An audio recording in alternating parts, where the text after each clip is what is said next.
할렐루야. 예, 올 겨울 들어 최고의 한파가 온 것 같습니다. 어제 저희 교회도 주방으로부터 내려가는 하수도가 얼어가지고 주방을 쓸 수도 없고 그런 어려움이 있었습니다. 그리고 저는 또 개인적으로 저희 집에 수도도 얼어가지고 좀 개인적인 어려움이 있었고, 그리고 어제는 또 저의 스타렉스 봉고차가 시동이 안 걸려가지고 보험회사에 전화했더니 뭐 시동 안 걸리는 차들이 너무너무 많아가지고 3시간을 기다려도 출동이 평소 같으면 30분 안에 다 출동해서 정상적으로 차가 가동될 수 있게 되는데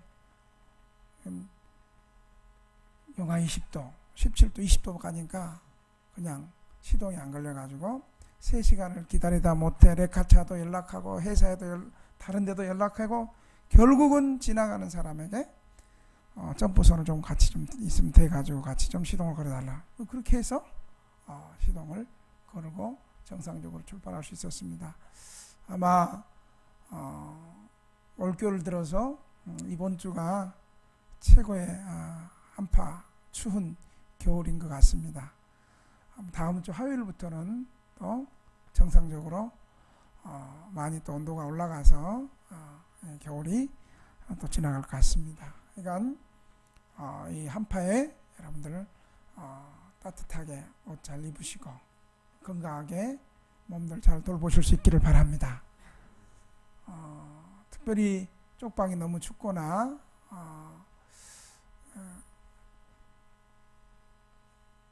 뭐 전기장판이나 판넬이나 이렇게 고장 나신 분들은 교회에 들어오셔서 교회에서 추위를 피하시고 그렇게 하셔도 될 것 같습니다. 저는 1년에 한두 차례씩 기도원에 올라가서 한 주간씩 기도원에서 금식 기도하고 그리고 내려옵니다. 제가 한두 차례 기도원에 금식할 때는 교회 긴박한 문제와 또 중요한 결정을 해야 될 때와 그리고 어려운 성도들의 문제를 위해서 특별한 목적을 가지고 기도에 집중하기 위해서 금식하며 기도하는 그런 시간을 1년에 한두 차례 갖습니다. 금식 기도는 사실 밥을 굶는 것 그 자체가 목적이 아닙니다. 밥을 굶으려면 다이어트를 해야 되죠. 또 금식은 남에게 보이려고 하는 것도 형식적으로 하는 것도 더더욱 아닙니다. 또 금식 기도는 금식하는 그 자체만으로 만족해서도 안 되고 또 나가서 모든 사람에게 금식을 다 하게끔 강요하고 이 금식을 교리화해서도 안 되는 것입니다. 금식 기도의 중요성은 어떤 목적과 어떤 이유와 어떤 의미를 가지고 하느냐에 있습니다. 금식 기도를 할 때는 대부분 중요한 결정을 갖기 위해서 하나님의 특별한 인도와 은혜와 지혜를 얻기 위해서 금식 기도를 하고 또 큰 일을 감당할 때에 그 일을 감당할 수 있는 능력을 받기 위해서 금식 기도를 하고요. 또 죄를 많이 깨닫고 심한 자책이 일어날 때에 자기의 잘못에 대한 통분이 넘칠 때에 금식하며 하나님 앞에 자복하기도 합니다. 또 어떤 일에 대해서는 하나님이 도와주시기를 간절히 기도하는 뜻으로 금식 기도를 하기도 합니다. 그런데 오늘 본문에 바리새인들과 서기관들은 이런 금식의 중요한 의미는 간과하고 금식하느냐 안 하느냐 여부만 따졌습니다. 예수님은 당시에 이스라엘 백성들이 가장 죄인 취급하는 죄인의 대명사인 세리들을 세리 중에 하나인 레위 마태를 예수님께서 부르셔서 그를 제자로 삼아 주셨습니다. 그랬더니 이 세리 레위 마태는 자기 같은 죄인을 모든 사람들이 다 사람 취급하지 않고 그 사이에서 낙인이 찍혀 있는 자신을 제자로 불러주신 그 은혜에 너무 감사해서 예수님을 위하여 큰 잔치를 벌였습니다.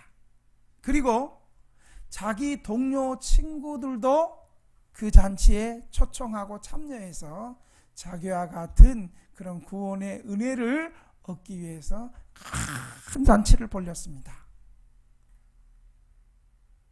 이 복된 잔치를 당시 종교 지도자급에 있었던 바리새인들과 서기관들은 어떻게 메시아가, 구원자가 저런 죄인들과 같이 먹고 마시고 저럴 수 있을까?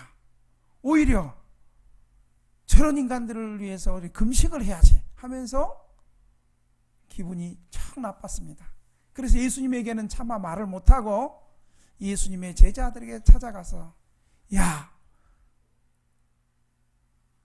요한의 제자들도 금식하고 우리 바리새인들의 제자들도 금식하는데 너희 선생은 메시아라 그러면서 어떻게 저런 죄인들과 상종하면서 금식은 못할 망정 잔치를 벌이냐고, 같이 먹고 마시고 잔치를 벌이냐고 따졌습니다. 항의했습니다. 그래서 예수님은 오늘 세 가지로 말씀해 주고 있습니다. 첫째, 예수님이 베푸는 식탁 교제는 신랑 대신 메시아가 베푸는 결혼 축하연이다. 이렇게 주님 말씀하십니다. 여러분, 주님이 이 땅에 오신 것은 마치 신부가 신랑을 맞이하는 것 같은 큰 기쁨입니다. 예수님께서는 기독교인의 삶을 여러 번 복음서에서 잔치처럼 기쁘고 즐겁고 복된 잔치로 비유하셨습니다. 특별히 보통 잔치가 아니고 큰 혼인잔치로 기독교인의 삶을, 그리고 천국을 혼인잔치로. 여러분, 혼인잔치 때는 어때요? 많은 사람들이 모여서 기뻐하고 즐거워하고 누구든지 다 참여해서 그 잔치에 축하하고 기뻐하고 즐거워하는 것이 바로 혼인잔치잖아요. 예수님은 바로 천국을, 그리고 천국을 믿는 그리스도인을 바로 괴로워가지고 이 세상 모든 짐을 다 지고 가는 그런 어떤 이상한 상이 아니라 그냥 예수 믿으면 기쁘고 즐겁고 너무 좋아서 꼭 은혜 못 받은 것들이 보면 강사 목사님 째려보고 아멘도 안 하고, 그런데 예수 믿는 사람에게는 얼굴이 기쁘고 즐겁고 복되고, 그래서 예수 믿는 사람들의 삶을 이 혼인잔치에 비유했습니다. 그래서 예수 믿으면 가장 첫 번째 복이 마음이 기쁘다는 거예요. 즐겁다는 거예요. 이 세상은 즐겁지 않고 이 세상에 사는 형편과 모양새는 그렇게 즐거워할 만한 상황이 아닌데, 여러분, 코로나가 즐거워요 지금? 코로나로 지겹죠. 그래요. 지겹다 그러잖아요. 이 한파가 좋아요? 뭐 어린애들이야 뭐 스키 탄다고 그러면 좋겠지, 썰매 탄다고 좋겠지. 근데 어른들은 눈 오면 싫잖아요. 어린애들하고 개들은 눈만 오면 뛰어놀지만 어른들은 눈 오면 싫죠. 출근하기 힘들고, 그 다음에 저처럼 시동 걸다가 차 그냥 시동 안 걸리고 주차하기도 힘들고 싫죠. 예수 믿는 사람들이 가장 큰 축복은요, 기쁨이고 즐거움이고 행복이에요. 그런데 이 기쁨과 즐거움과 행복이 이 세상이 잠시 주는 기쁨과 즐거움이 아니에요. 잠시 있다가 없어지는 즐거움이 아니에요. 이 세상의 기쁨과 즐거움은 뭐예요? 돈이지 뭐 말 안 해도 뭐 돈이지 목사님 알면서 뭐 물어보세요 그런 표정이야. 뭐니 해도 돈이지. 그래서 돈 있을 때는 와 하다가 돈 떨어지면 죽을 상 다 하고.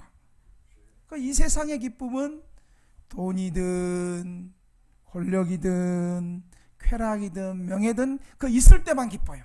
그런데 예수 믿는 사람들에게 하나님이 주신 하늘의 신령한 이 기쁨은 세상의 형편과 상황과 상관없이 하나님이 주시는 영원한 기쁨이요 즐거움이요 축복인 줄 믿으시기 바랍니다. 이 구원의 기쁨이 세상 사람들이 잠시 있다가 없어지는 그런 즐거움이 아니고 하나님이 주시는 구원의 기쁨, 영원한 천국의 기쁨, 영원히 사라지지 않는 영생의 기쁨이 바로 예수 믿는 사람들에게 이 기쁨이 있는 거예요. 그래서 신랑 메시아가 제자들과 죄인들에게 베푸는 이 식탁 교제는 하나님 예수 그리스도의 구원과 축복의 새 시대가 예수님과 함께 시작됨을 알리는 대축하 잔치인 것이에요. 메시아가 오심으로 하나님의 구원의 축복이 이제 백성들에게 주어지는 기쁨인 것입니다. 하나님께서 예수 그리스도를 통하여 베푸시는 제사함의 축복과 천국의 구원이 예수님이 식탁 교제를 통해서 지금 이루어지고 있는 거예요. 따라서 예수님의 제자들로 하여금 바리새인과 서기관들이 요한의 제자들도 금식하고 바리새인의 제자들도 금식하는데 너희들은 왜 금식하지 않느냐라고 말하는 것은 세례 요한 때나 이때는 구원의 실체이신 예수님이 오지 않았기 때문에 금식하고 주를 바라봐야 되지만 이미 구원의 실체이시고 구원의 본질인 예수님이 오셨기 때문에 예수님과 함께 할 때는 지금 기쁨이요 구원이요 즐거움이요 재용서요 회복이요 치유요 구원이요 은혜인데 무슨 금식을 해야 되겠습니까? 예수님과 함께 있는 제자들에게 예수님과 함께 있는 세리들에게 죄인들에게 지금 예수님이 이 구원의 잔치를 베풀고 그들을 재용서해 주시고 그들에게 하나님의 구원이 이루어졌다고 선포하는 그 순간이 구원이 예수님과 함께 이루어졌는데 예수님을 모시고 예수님을 영접하고 구원이 이루어졌는데 그 자리에서 금식한다는 것이 얼마나 우스꽝스러운 것입니까? 그런 제자들에게 예수님이 너희들은 왜 금식하지 않느냐고 말하는 것은 바로 예수님이 가져온 구원의 실제, 구원의 기쁨과 감격을 부인하라는 행동이 되고 마는 것입니다. 예수님 없을 때, 예수님 모를 때, 예수님이 오지 않았을 때는 예수님이 아직 오지 않았기 때문에 구원을 준비하며 금식해야죠. 이 예수님의 구원의 은혜를 경험한 사도 바울은 예수님을 부활하신 예수님을 만나기 전에는 어떻게 했습니까? 예수 믿는 사람들 잡아 죽이고 감옥에 놓고 그것이 유대교에 충성하는 줄 알고 그렇게 했어요. 그런데 어느 날 예수 믿는 사람이 이렇게 집회한다는 소식을 딱 듣고 그들 잡으러 간 거예요. 잡으러 가서 그들을 체포하려고 하는데 갑자기 하늘에서 큰 뜨거운 찬란한 빛이 이 사울의 눈에 확 비친 거예요. 여러분 같이 갔는데 그리고 거기에 쓰러져서 다른 사람에게 안 들리는 주님의 음성이 들린 거예요. 사울아 사울아 네가 왜 나를 핍박하느냐.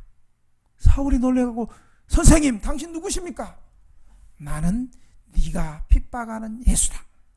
내가 나를 위한 그릇으로 이방인과 왕들에게 복음을 전하는 나의 택한 그릇으로 너를 쓰리라. 이 말씀을 듣고 사울은 예수님을 위해서 한 게 없잖아요.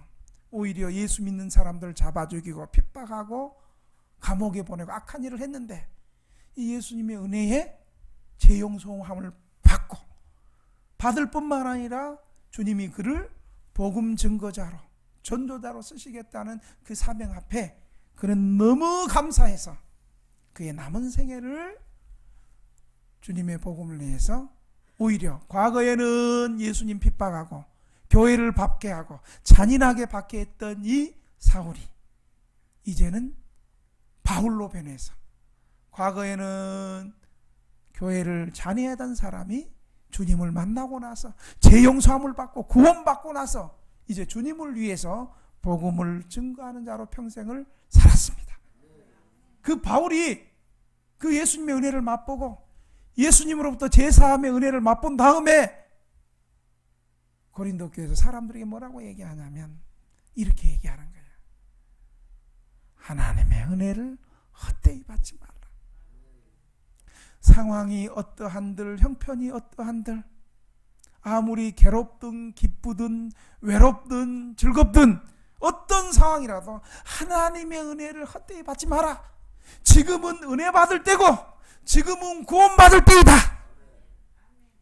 아무리 우리가 지금 삶이 공고하고 삶이 괴롭고 쪽방에서 살고 쪽방에도 못 들어오고 고시원에도 살고 노숙한다 할지라도 지금은 주님의 구원의 문이 열려 있으니 주님의 은혜 받는 이 일에 헛되이 은혜 받지 말고 구원받는 일에 열심을 내고 은혜 받는 일에 겸손히 나와서 은혜 받으라고 말하고 있습니다. 여러분, 이 세상에서 예수 믿는 것이 가장 귀한 일이고 예수 믿는 일이 가장 중요한 일이고 살아있을 때 예수 믿는 일이 가장 최우선순위의 일이라는 것을 기억하시길 바랍니다. 우리가 아무리 혹 지난 날에 예수님 모르고 또 예수님 알았다 하고 범죄하고 잘못 살았다 할지라도 외로워도 슬퍼도 고독해도 예수님을 통해서 예수님 앞에 나오면 우리의 모든 죄가 다 용서받고 우리의 과거의 죄를 기억하지 않으시고 천국 백성 삼아주시는 예수님의 은혜의 자리로 다 나오시기를 주의 이름으로 축원합니다. 사랑하는 등대교 성도 여러분, 주님은 우리 과거 따지지 않습니다. 주님은 지난날 우리가 어떻게 살았고 무엇을 했고 그거 주님 기억하지 않습니다. 어떻게 살았다 할지라도 지금 현재 모습 그대로 내 모습 이대로 주님 앞에 나온 이때가 바로 구원받을 때요, 하나님께서 은혜를 베푸는 때요, 구원의 문이 열려있는 때라는 사실을 기억하시길 바랍니다. 구원의 문이 열려있을 때 우리의 과거가 어떠한들 형편이 어떠한들 주님 앞에 진실하게 우리 모습 그대로 나오면 주님은 우리의 모든 죄를 용서해 주시고 구원해 주시고 하나님의 백성 삼아 주신다는 사실을 기억하시길 바랍니다. 내 모습 이대로 주 받으옵소서. 날 위해 돌아가신 주 날 받아주소서. 내 모습 이대로 같이 한번 합시다. 내 모습 이대로 주 받으옵소서. 주 받아주소서. 날 위해 돌아가신 주 날 받아주소서. 할렐루야. 두 번째로, 예수님은 왜 바리새인의 제자들이 금식하지 않느냐라고 비난하는 그들에게 낡은 형식의 틀을 벗어버리라고 얘기하고 있습니다. 여러분 36절 37절 한번 볼까요? 우리 36절 37절 같이 한번 본문을 읽겠습니다. 시작. 또 비유하여 이르시되 새 옷에서 한 조각을 찢어 낡은 옷에 붙이는 자가 없나니 만일 그렇게 하면 새 옷을 찢을 뿐이요 또 새 옷에서 찢은 조각이 낡은 것에 어울리지 아니하리라. 새 포도주를 낡은 가죽 부대에 넣는 자가 없나니 만일 그렇게 하면 새 포도주가 부대를 터뜨려 포도주가 쏟아지고 부대도 못 쓰게 되리라. 예수님은 새 옷과 새 포도주의 비유를 통해서 낡은 유대교의 정통에서 벗어나서 복음의 진리 안에 거하기를 원합니다.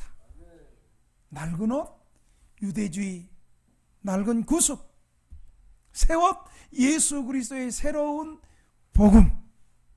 예수님은 이 새 옷과 새 포도주 비유를 통해서 먼저 새 옷을 찢어 낡은 옷에 붙이지 않는다.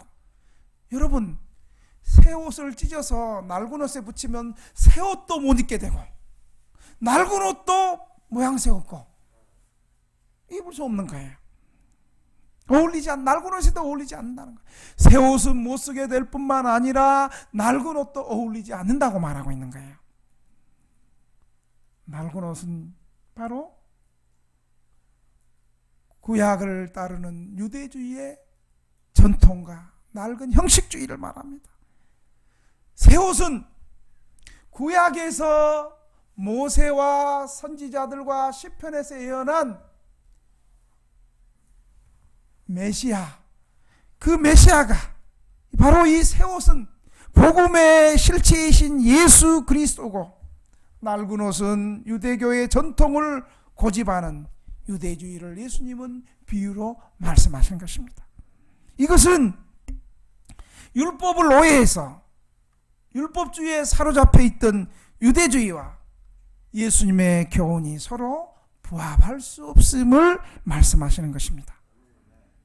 바리새인과 서기관들은 구약에서 그토록 모세와 많은 선지자들과 시편에서 예언했던 구약의 실체이신 예수님이 지금 메시아로 지금 오셨는데도 낡은 구약의 전통과 낡은 유대주의를 고수하면서 유대주의의 낡은 전통에 얽매여서 구원받지 못하는 율법주의를 강요하면서 율법 정신은 외면한 채 자신도 구원 못 받고 다른 사람도 구원 못 받게 하는 종교적 열심만 내세우는 빈 껍데기를 말하는 것입니다. 여러분, 율법 정신이 뭐예요? 율법의 정신은 하나님을 사랑하고 내 이웃을 내 몸같이 사랑하는데, 특별히 율법 정신은 가난한 이웃들을 돌아보고 하나님의 자비와 긍휼과 선을 행하는 것이 율법 정신인 거예요. 예수님이 바로 그 율법을 온전케 하고 그 율법 정신을 회복하기 위해서 바로 예수님이 이 땅에 오신 겁니다. 그래서 마태복음 23장 23절엔 예수님이 이렇게 말하고 있는 거예요. 한번 같이 한번 읽어볼까요? 시작. 화 있을전저 외식하는 서기관들과 바리새인들이여, 너희가 박하와 회양과 근처에 11조는 들이되 율법에 더 중한 바 정의와 긍휼과 믿음은 버렸도다. 그러나 이것도 행하고 저것도 버리지 말아야 할지니라. 그들은 금식하고 그들은 매주 11조하고 매주 금식하고 매일 하루에 3번씩 기도하면서 우리는 율법을 지켰다. 너희들 율법도 못 지키는 것들, 기도도 안 하고 11조도 안 하고 금식도 안 하는 것들, 금식의 본질, 금식의 정신, 기도의 정신, 11조의 정신. 11조 왜예요? 하나님 앞에 드리고 또 그 11조를 통해서 11조가 성전을 이어가는 운용비가 사용하는 11조가 있는 반면에 또 11조가 뭐예요? 가난한 사람들 구제하고 섬기고 도와주는 11조잖아요. 이 11조의 정신은 애매하고 단순히 헌금했다. 단순히 기도했다. 단순히 안식일에 나와서 회당에서 예배 드렸다. 여러분, 예배의 정신이 뭐예요? 예배의 정신이 예배도 못 나오는 것들, 그러면서 예배 안 나오는 사람을 정죄하는 거예요? 11조의 정신, 11조도 안 하는 것들, 그러면서 11조 정죄하는 거예요? 봉사도 안 하는 것들, 그러면 정죄하는 거예요? 예배의 정신도 아니고 11조의 정신도 아니고 율법의 근본 정신도 아닙니다. 예배는 나 같은 죄인을 구원해 주시는 하나님의 은혜에 감사해서 하나님을 사랑하는 마음으로 예배드리고, 하나님을 사랑하는 그 사랑으로 교회 밖에 있는 이웃들을 잘 섬기려고 이렇게 모여서 예배드리는 거예요. 물론 잘 모여서 먼저 하나님 앞에 은혜 받고 하나님을 사랑하는 이 마음으로 교회 밖에 이웃들을 섬기는 거예요. 그런데 이런 중요한 마음은 없고, 저것들, 예배도 안 드리는 것들, 예배도 참석하지 않은 것들, 단순히 예배 드렸다는 의무감, 이거 형식주의. 하도 이 형식주의에서 사로잡고 우리 예배 드렸다 땡 하니까 그냥 하나님이 코로나로 확 보내가지고 한국 교회만 그냥 형식적으로 드리고, 그러니까 예배 못 드리게 그냥 교회 문 팍 닫아버리고 그냥 국가의 하급기관처럼 그냥 국가가 예배 드리지 마! 예배 못 드리고 있잖아요. 이제 정말 진실하게 예배 드리고 참된 예배 정신이 회복되고 하나님 앞에 자신을 찢는 회개와 하나님의 긍휼을 사모하고 하나님의 은혜를 사모하고 그 받은 은혜로 은혜를 알지 못하는 사람에게 그 은혜를 나눠주고 섬기며 불쌍히 여기며 사랑하며, 이런 율법 정신이 회복돼야 된다는 거예요.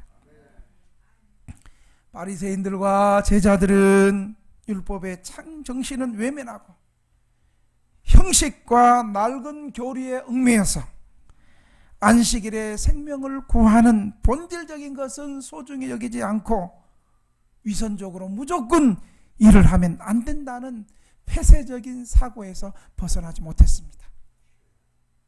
여러분, 예수님께서 안식일 날 병든 사람을 고치니까 이 바리새인들은 시비 거는 거예요. 주일날 이랬다. 주일날 일하면 안 되는데. 그러면서 선한 일을 한 것도 주일날 이랬다라고 안식일법 어겼다는 거예요. 그런데 이 바리새인들이 얼마나 위선자냐면 자기들은 자기들의 집에서 키우는 소나 양이 구덩이에 빠지면 그 구덩이에 빠진 그 소나 양 자기의 재산이고 자기 거니까 그 죽으면 안 되잖아요. 그러니까 땀 뻘뻘 흘려가면서 몇 시간째 그냥 양을 잡아 올리고 구덩이에 빠진 짐승을 끌어올렸어요. 자기들도 일한 거잖아요. 응? 주님은 말씀하십니다. 사람이 양보다 소중하지 않느냐? 안식일에 생명을 구하고 선을 행하는 것이 뭐가 잘못됐느냐? 인자는 안식일의 주인이다. 사람이 안식일을 위해서 있지 않고 안식일이 사람을 위해서 있는 것이다. 인자는 안식일의 주인이다. 할렐루야! 이렇게 율법 정신을 주님이 회복하시는 거예요. 마지막으로 주님은 새 포도주는 새 부대에 넣어야 된다고 말씀하고 있습니다. 우리 38절 한번 읽어볼까요? 38절 시작. 새 포도주는 새 부대에 넣어야 할 것이니라. 팔레스타인에서는 포도주를 담기 위해서 가죽 부대를 사용했습니다. 그래서 포도주를 그 속에 넣으면 포도주가 발효되면서 이제 가죽에 가스가 생겼습니다. 그 가죽 부대가 새 것이면 가죽에 탄력성이 있어가지고 가스가 생기는 압력을 견딜 수 있지만 오래된 가죽 부대는 그 가스를 그 압력을 견디지 못하고 가죽이 건조하고 딱딱해져서 결국은 그 압력을 견디지 못하고 헌 가죽 부대는 어떻게 될까요? 그냥 터져버리고. 잘하네. 그거 뭐 이어봤나봐. 터져봤나봐. 그래서 지혜로운 사람이라면 새 옷을 헌 옷에 입지 않고 또한 새 포도주를 헌 가죽 부대에 넣지 않는다는 거예요. 예수님은 이 가죽 부대 비유를 통해서 생명력 있는 왕성한 구원의 신령한 생명의 복음을 유대주의의 낡은 사고로는 수용할 수 없음을 지적하고 있는 것입니다. 그렇기 때문에 예수님의 제자들이 이미 구원을 완성하시고 구원을 선포하시고 구원이 시작된 예수님의 제자들에게, 예수님과 함께 있는 사람들에게 금식을 하도록 바리새인들이 요구하는 것은 메시아가 가지고 오는 구원의 축복에 어울리지 않는 처신이고 행동인 것입니다. 그래서 예수님께서는 이 38절의 결론적으로 한번 따라 합시다. 새 포도주는 반드시 새 부대에 넣어야 된다. 할렐루야! 그렇게 말씀하셨어요. 이 말씀의 의미는 예수님께서 메시아로서 가져오는 죄 용서와 구원의 풍성함이 먹고 마시는 식탁 교제, 즉 축제의 방법으로 전환되고 변화되고 바꾸어져야 된다고 말하는 것입니다. 그리고 더 나아가서 39절에 마태복음과 마가복음 기록에는 없는 누가복음에 나와 있는 39절 한 말씀을 더 말씀하시고 있어요. 한번 39절 읽겠습니다. 시작. 묵은 포도주를 마시고 새 것을 원하는 자가 없나니 이는 묵은 것이 좋다 함이니라. 이 말씀의 의미는 사람들이 오래된 포도주가 더 좋다고 해서 새 포도주를 멸시하는 것이 잘못된 것을 말하고 있는 거예요. 다시 말하면 옛것에 너무 탐닉에 있어가지고 옛것이 너무 빠져있기 때문에 새것을 맛보지도 않고 새것을 거절한다는 거예요. 제가 알기 쉬운 걸로 비유해 줄게요. 여러분, 고기 맛은 우리가 알고 있길래 고기를 좀 먹어본 사람들은 고기 맛이 진정한 고기 맛은 돼지고기 맛이에요, 소고기 맛이에요? 그렇지, 돼지. 내가 그렇게 말할 줄 알았어. 나도 그런 줄 알았어. 근데 거짓말이야. 하도 소고기가 비싸고 소고기 먹을 형편이 안 되니까 우리 대부분 저와 여러분 같은 서민들과 가난한 사람은 소고기를 못 먹으니까 우리 고기 맛은 돼지고기요. 쇠고기 제가 모르는 것도 진짜 맛은 소고기 이거요. 나도 그런 줄 알았어. 그래갖고 어느 날 제가 소고기를 한번 먹어봤더니 진짜 소고기가 그냥 살살 녹아. 그냥 넘어가. 돼지고기 질긴 것들은 그냥 씻고 맛은 좀 있을 줄 씻고. 그래서 어느 날 제가 이제 소고기를 어떻게 먹었냐면 처음에 어느 집사님이 식사를 대접하겠다는 거예요. 고깃집으로 가자는 거예요. 그래서 나는 당연히 목사님 마음껏 드세요. 소고기도 있고 돼지고기나 마음껏 드세요 할 때 내가 소고기 시켰겠어요? 돼지고기를 시켰겠어요? 그렇지. 소고기 맛도 모르고 돼지고기를 시켰지. 왜 돼지고기를 시켰느냐? 만약에 가장 비싼 소갈비 소고기를 시키면 사주고 나서 사주는 사람이 집에 가서는 그럴 거예요. 분명히 마지막 때 말세에 주의 종을 잘 만나야 되는데 저 정말 주의 종을 잘못 만나가지고 오늘 엄청 돈 쓰고 왔다 그 소리 할 거 아니야. 그러니까 우리는 처음 보는 사람들 절대 다 먹어라 비싼 거 다 무조건 드세요. 절대 비싼 거 안 시켜. 뭐예요? 일단 그래도 한 중간 정도, 좀 별로 안 비싸고 좀 중간 정도를 시켜. 그래야지 이 목사님은 마지막 때 내가 참 좋은 종을 만났구나. 비싼 거 안 시키고 좀 저렴한 거 시켰으니까 다음에 또 줘야겠다. 그리고 두 번째, 세 번째 하고 그 다음에 이제 비싼 걸 시키는 거지. 첫 번째부터 비싼 걸 안 시켜. 그래서 나는 이제 겸손한 척, 속은 시커매면서 겸손한 척, 사실은 소고기 먹고 싶은데 그냥 한 번에 끝날까봐 싶어서 이제 돼지고기 먹는다 했지. 그랬더니 그분이 아니라고 목사님.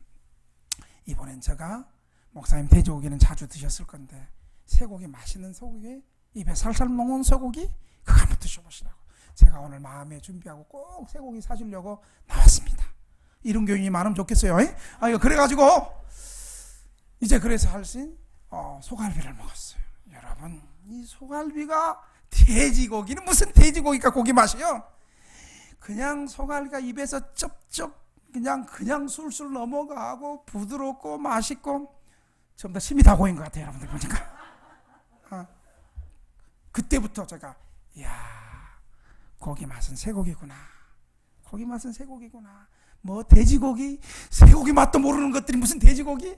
그 다음부터는 쇠고기가 참 맛있구나. 여러분, 바로 이런 것이에요.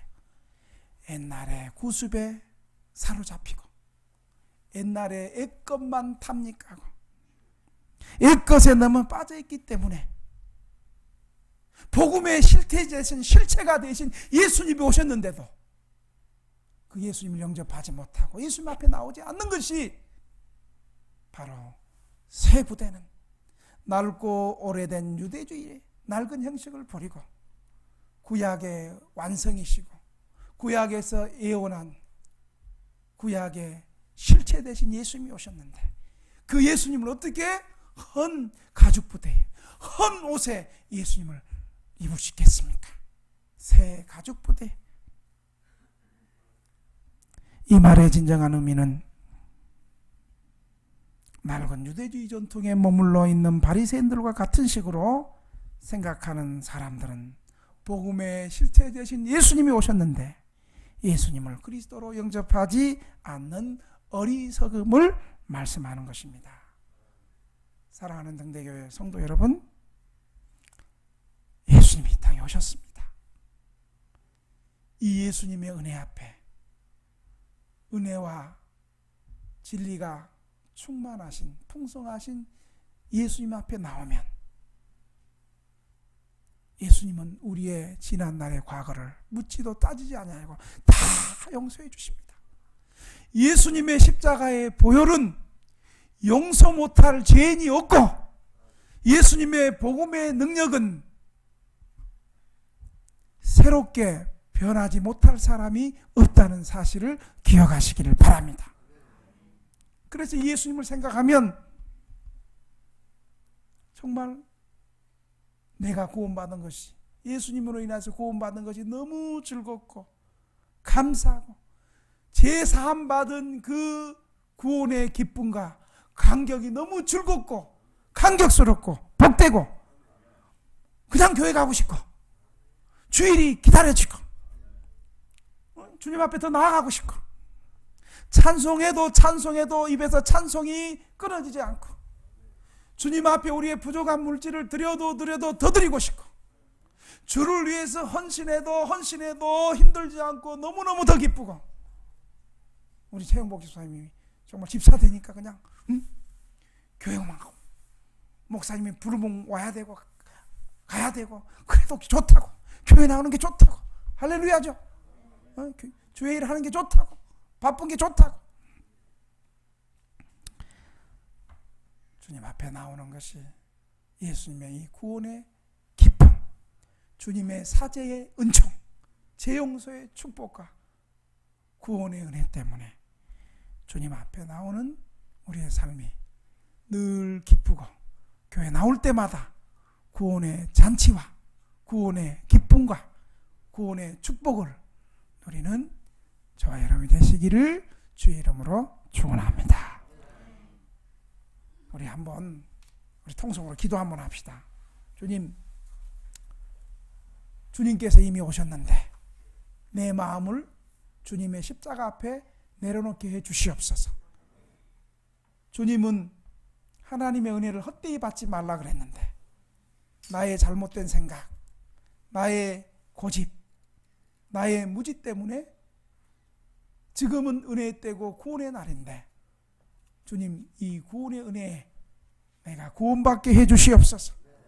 나의 지난 날을 다 주님 십자가 앞에 내려놓고 주님이 구원의 문을 열었을 이때에 믿음으로 주님 영접할 수 있도록 도와주시옵소서.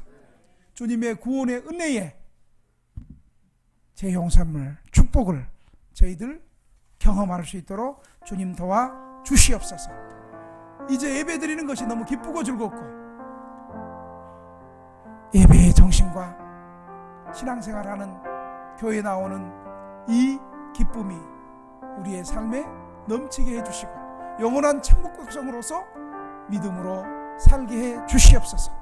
원수 마귀가 우리를 믿음에서 떠나가고자 할 때도 하나님이 주시는 구원의 기쁨이 세상을 이기게 해 주시고 성령께서 함께 해 주시옵소서. 주님 한번 부르고 우리 3분 동안만 주님 한번 부르고 통성으로 한번 기도해 봅시다. 주여